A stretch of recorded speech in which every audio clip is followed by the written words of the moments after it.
Okay, so today we are going to talk about something that feels like it's almost disappeared from our lives, and that's silence. And what we're going to see is that it's not just some nice, peaceful thing to have. No, it's actually absolutely essential for your brain to function at its best. So let me just start by asking you a question, and I want you to be really honest with yourself. Could you sit in a completely quiet room for just 10 minutes? I mean, no phone, no TV, no music, no podcasts, just you. Could you do it? Now, if your immediate gut reaction to that question was, ugh, no way, or if the very idea of it just fills you with anxiety, well, according to the research, that's not just a personality quirk. It could actually be a little warning sign. And this gets us to our first big point. This idea that many of us have a brain that is, for all intents and purposes, terrified of silence. It's that feeling, that constant itch that you need something on in the background all the time. You know, this is way more than just liking to have some tunes on while you work. The source material is pretty clear on this. That constant need for noise is a signal. It's a symptom of something much deeper going on inside our heads. And that something is called weak mental processing. I know, it sounds a little harsh, right? But think of it this way. Think of your brain's ability for deep thought like a muscle. If you never actually make it do any heavy lifting, wrestling with a complex idea or sitting with a tough emotion, that muscle gets weak. So what do? We just feed it a constant diet of easy external noise to avoid having to do the real work. And I'm sure these look familiar, right? These are the go-to tools we all use. The TV that's on in the background that no one is even watching. The headphones that feel like they're surgically attached to our ears.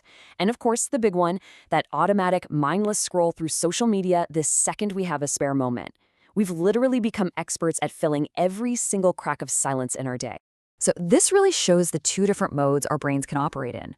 Over on one side, you've got the distracted brain. It's always looking for its next fix of noise, its next distraction. It's basically running away from its own thoughts. And that's the sign of weak mental processing. But then you have the other side, the reflective brain. This brain doesn't see quiet as something to be scared of. It sees it as an opportunity, a tool. It embraces solitude because that's the space where you can actually dig in and solve really complex problems. Okay, so if constantly avoiding silence is the problem, what's the answer? Well, it's about doing a complete 180. It's about understanding the actual power of solitude, which, it turns out, is something that highly intelligent minds do very differently.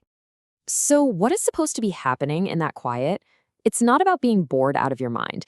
It's about creating the perfect conditions for two of the most powerful things your brain can do: reflection and problem solving. It's like a mental workshop, and you have to shut out the noise to actually get any work done. And this, right here, is the absolute key. This isn't some test of endurance, like seeing how long you can last before you crack. For really effective thinkers, silence isn't something you just tolerate. It's a strategic weapon. It's a tool they use on purpose to build and refine ideas without the constant chaos of the outside world. All right, so this brings us right to the heart of the matter. Why? Why do we go to such great lengths to avoid being in a quiet room? What is it we're actually running away from? Think about it. All of those things, the TV, the podcasts, the scrolling, it's all part of this elaborate defense system. And it's all designed to help us avoid confronting one single thing. That's it. It's ourselves. We use all that noise as a buffer so we don't have to have a real conversation with the one person we can never get away from.